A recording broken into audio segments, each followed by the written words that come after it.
And I got a note about the silence thing that I brought up the other day. I'm not going to wait till Saturday with it. I might as well hash out one small point of it here.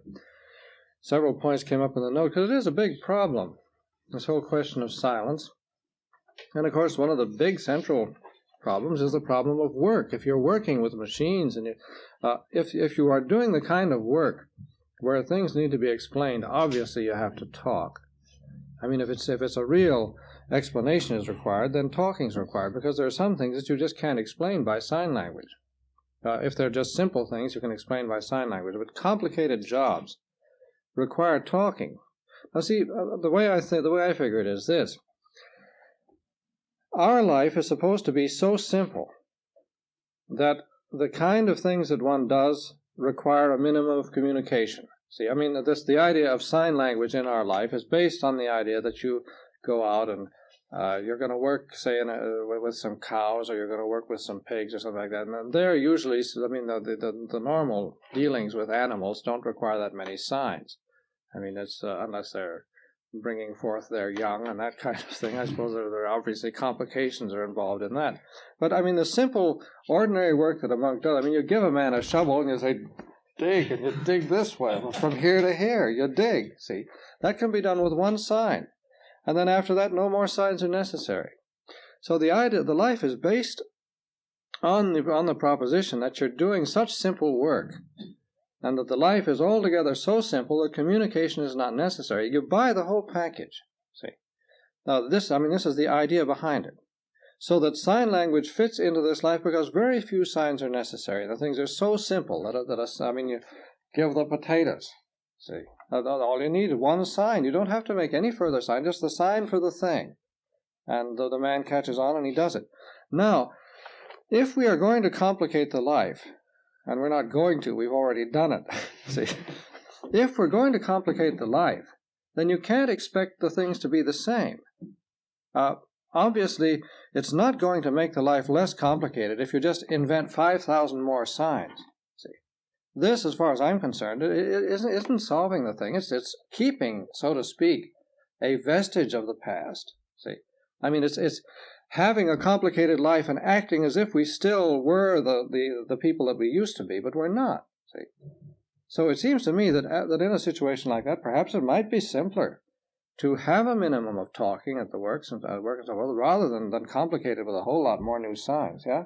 The thought that came to me was that you see some two persons making signs about some job.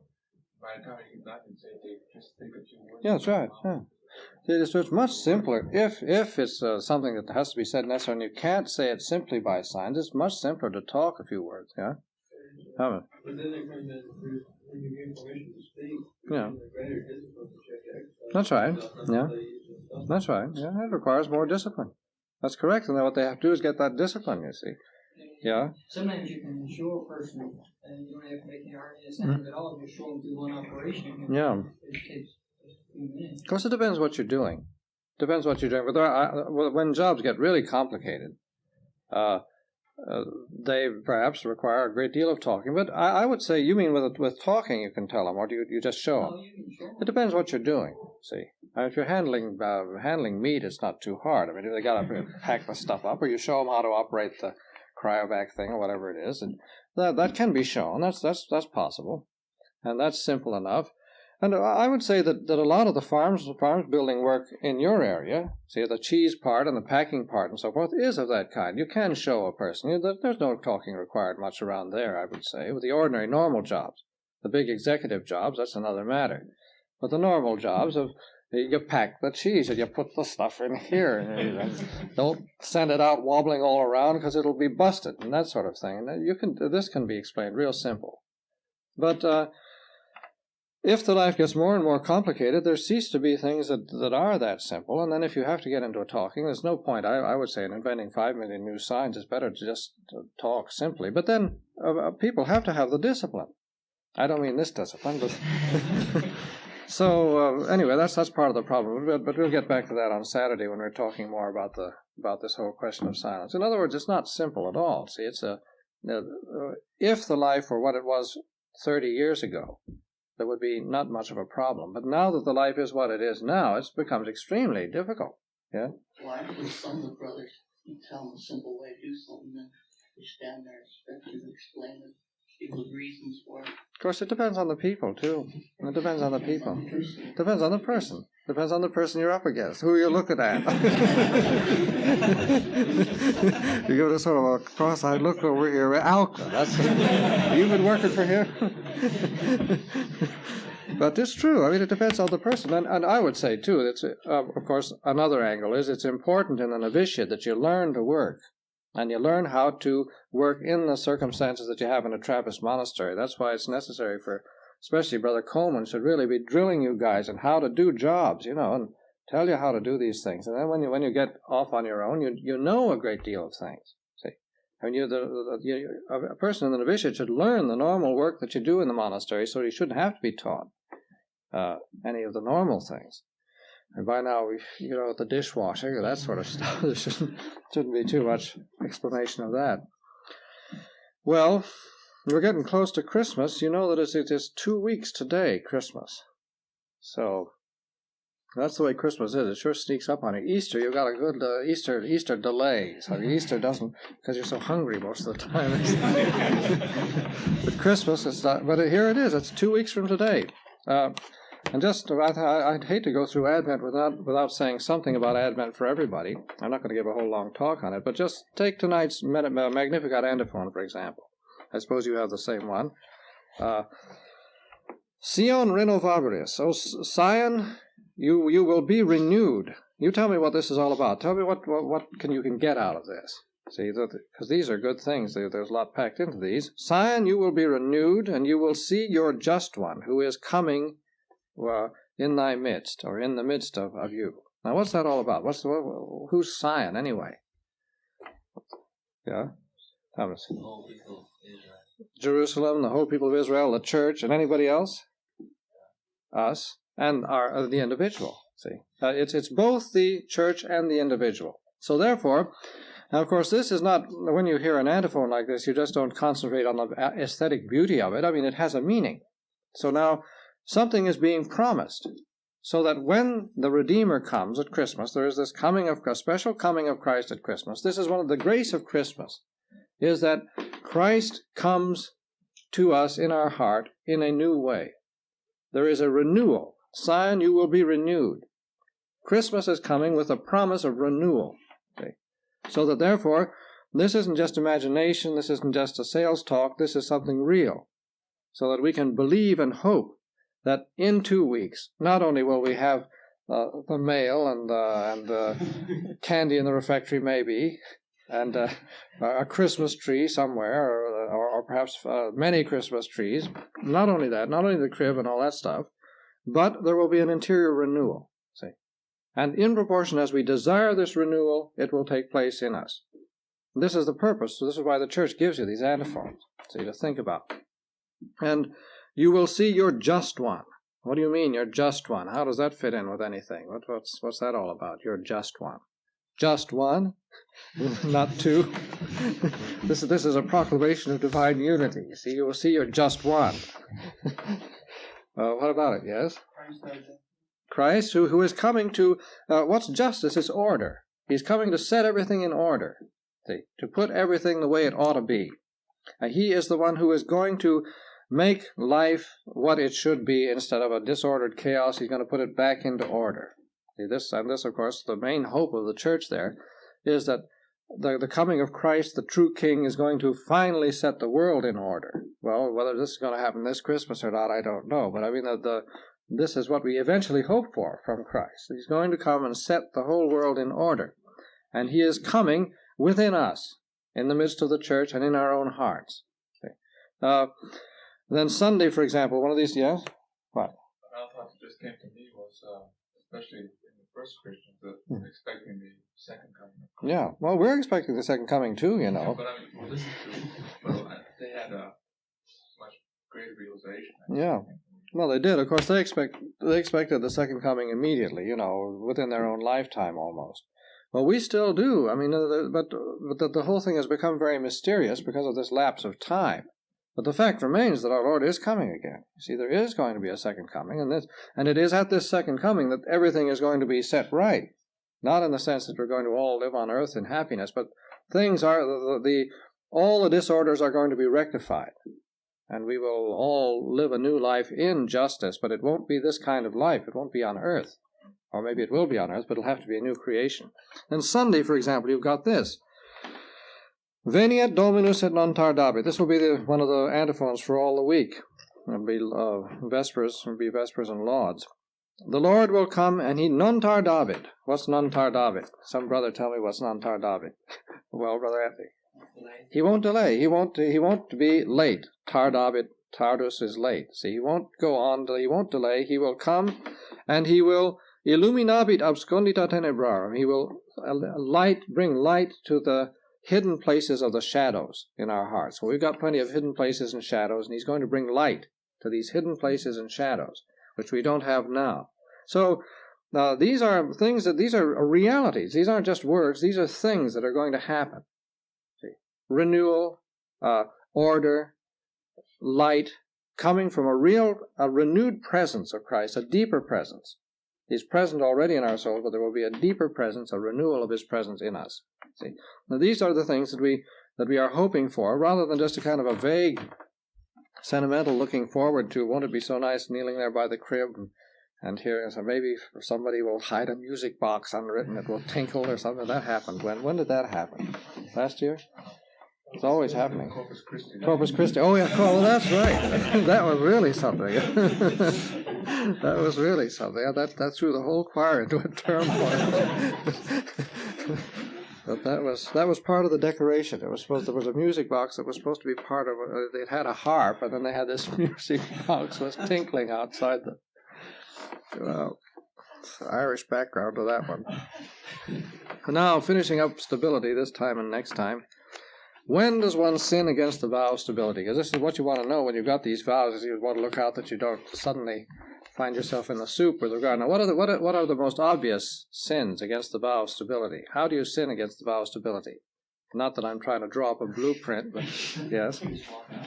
If you just walk out, then there are two kinds of just walking out. What's the worst kind of walking out? Apostasy. What's the other kind? Flight. Apostasy and flight. See, these are the two big sins against the vow of stability, the most obvious ones. What is apostasy, Brother Dunstan? Thomas? No, this isn't. This is just religious apostasy. Apostasy from religious life. What is this, Brother Finbar? That's right. You leave, and of course with one very important qualification. Illegally, without permission. See, you leave without permission, secretly or otherwise, with no intention of returning. See, so that here a person who has got solemn vows, strictly speaking, I suppose a simple professed can't apostatize, strictly speaking, because I don't think so. I think it has to be solemn vows before you can have an apostasy. But the man with solemn vows takes off completely, or rather perpetual. You got to have perpetual vows. A simple temporary vows, I don't think apostatize. I think somebody with simple perpetual vows could, but we don't have simple perpetual vows. So the man with solemn or permanent vows leaves with the idea that he is not going to have nothing more to do with religion, and he has no permission, and he just goes. See, he just disappears. Yeah. Can that be done in a Trappist monastery? I think so. Like have clothes. That can be had. This This has been done. This has been done. This fellow that Reverend Father was always visiting in San Francisco, that's what he did. How did he do it? Well, how he did it was he was out with permission anyway. See, but he had his suit and he had all his stuff, and he was out. He'd been given a leave of absence to go and stay with somebody, and he was going to come back in a week or something like that. And he left, as far as I understand it, he left this person's house, saying he was going to the monastery, and then just and really took off. See, so but a person could apostatize without just take off. Maybe make friends with somebody up the road, and then take off up there. And hey, lend me a suit. I'm leaving this place or something, and they can lend you a suit. Yeah. Did McNamara or that man that was agreed to apostate? Oh no. Did he apostate? No. He was only an oblate. He was only in here 3 weeks, about a month. Yeah. In a book sometimes I read something about he had been here for some. He was next to me in choir. Hello, haven't I told the great imposter stories to any of you guys yet? Oh, I don't want to take the whole time telling it. It was really funny. He showed up. He was Dom Walter, I think, was his guardian angel, and he was between me and Dom Walter. See, either Dom Walter or the guy on the other side, and he showed up, and he showed up for work. And I mean, in those days they didn't screen him or anything like that. He just showed up in the guest house and said, "I want to enter," and we said, "Fine, come on in." And he entered, and so he appeared this way, and he appeared for work. The first I saw him, he appeared for work one afternoon. And he appears with brand new overalls and a whole new outfit and a freshman dink from, one of those little skull caps that they wear in colleges. And he had that on top of his head. I said, what the heck kind of outfit is this? This guy's really dressed for the part. You see, he really thinks it's and so that he was horsing around all the time, and he was a great sign maker, and he'd be working in the vineyard, and he'd eat grapes, and he'd talk, and he was totally irregular in every respect. And we were down there. This was a real hot time, the end of August. And we were down by the woodshed cutting down those weeds that were 10 feet high. And it was really hot, and everybody was having a terrible time. And he was getting madder and madder and madder. So finally he starts waving the sidearm and go, da-da-dee-da, da-da-dee-da. The idea, what are we, the slaves in the Volga boatmen or something like that? Yeah. They're going to make a movie of his life. Well, they better come down here. I'll give them some information. And then what else did he do? Well, the day before he left, he was getting lower and lower and lower. See? And he was sitting next to me in choir. We had the Office of the Dead, and we had the second nocturne. And it was this responsory, qui portas areas convergisti et vitatis infernum, and so forth, and it was the last responsory. And so, all right, you say that 3 times. And we said, qui portas areas convergisti et vitatis infernum, qui portas areas convergisti et vitatis. And then we started again, he said, 3 times! He was fed up with us. And so the next day he left. So maybe that was the thing that finished him. He had to have 3 times the portas areas convergisti. It was more than he could stand. But maybe it was just the Office of the Dead that finished him. But he didn't apostatize. He was here. He left legitimately. So back to stability. The thing is, now, if a man apostatizes, what happens to him? Supposing that Brother X decides, I'm going to apostatize. I heard about this in the conference, and it sounds, it's easier than I thought, so I'm going to do it. See? So he gets, supposing he just, I'll go in my work clothes. See? So he gets in his work clothes and puts on his overalls without the scapular. See? And he gets into his coveralls and then so forth, and then goes around and visits the steel building in the absence of Brother Clement and finds some money lying around and so forth, and puts it into work clothes and takes a pickup truck and off down the road. See, now as soon as he goes out the gate, what's his condition? He's heading down the road in the pickup truck with besides he's liable to persecution for having stolen money from the steel building. Yeah. He's in solemn vows. He's in solemn vows. He's excommunicated. First thing, he's excommunicated. As soon as he gets outside the gate, he's excommunicated. See, he's got to get a fair distance away. I mean, he can change his mind before he gets to the blinker, and he's all right. But yeah. Would he be excommunicated because of his he couldn't fulfill what he wanted to do? No, he's got to do it. He's got to do it. See, if there's a serious sin involved even before then. There's a serious sin if he just does it interiorly. I mean, supposing he's just sitting in his I don't know, he's just sitting down on the grand parlor putting on his shoes as I'm getting ready to go, and he's thinking, I'm going to go. See, and he makes up his mind. I've had it here. I'm through. I'm going to go. See, well that's already a grave sin. If he's absolutely sure. See.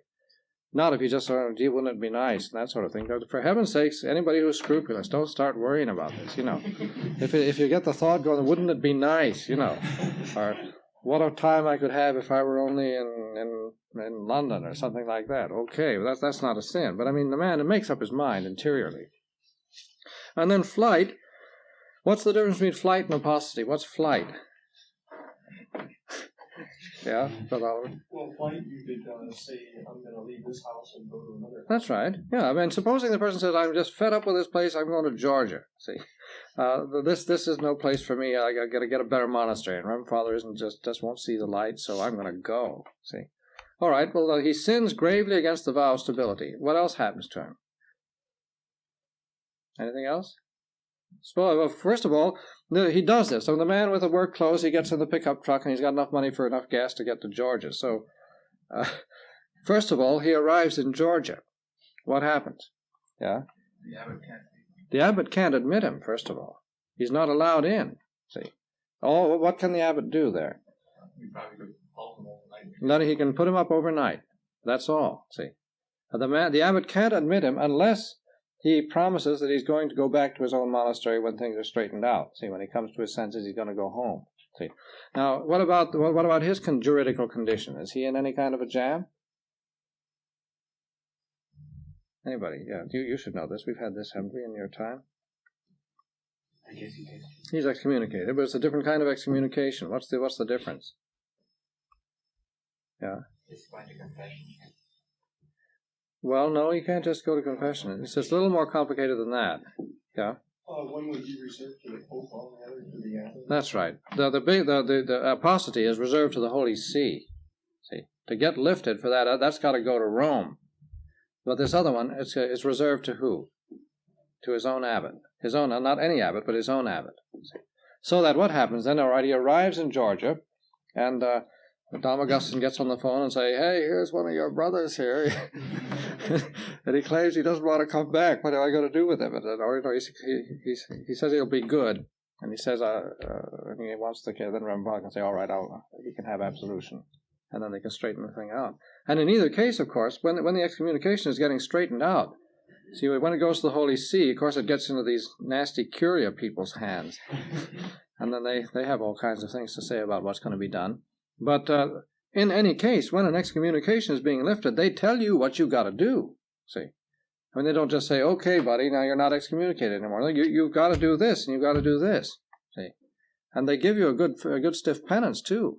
I mean, so if somebody's apostatized, for example, well, it'll go to Rome, and it'll come back that he has got to, say, do penance in this, or go someplace and do the following things, and he is not reinstated. And supposing he's a priest, for example, he may have a hard time getting reinstated and carrying on his priestly functions and so forth. If he had an office in a monastery, he shouldn't get it back and all that sort of thing.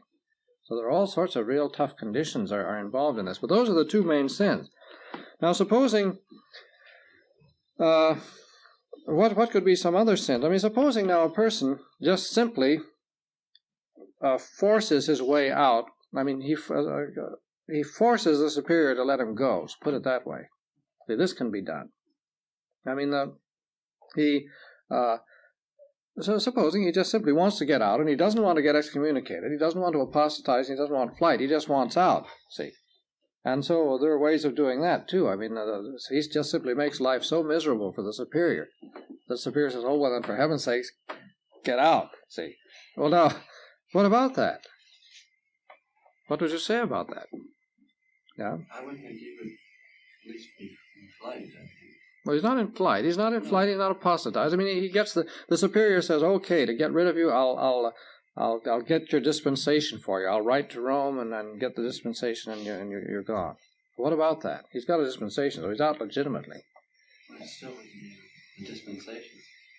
Legitimate.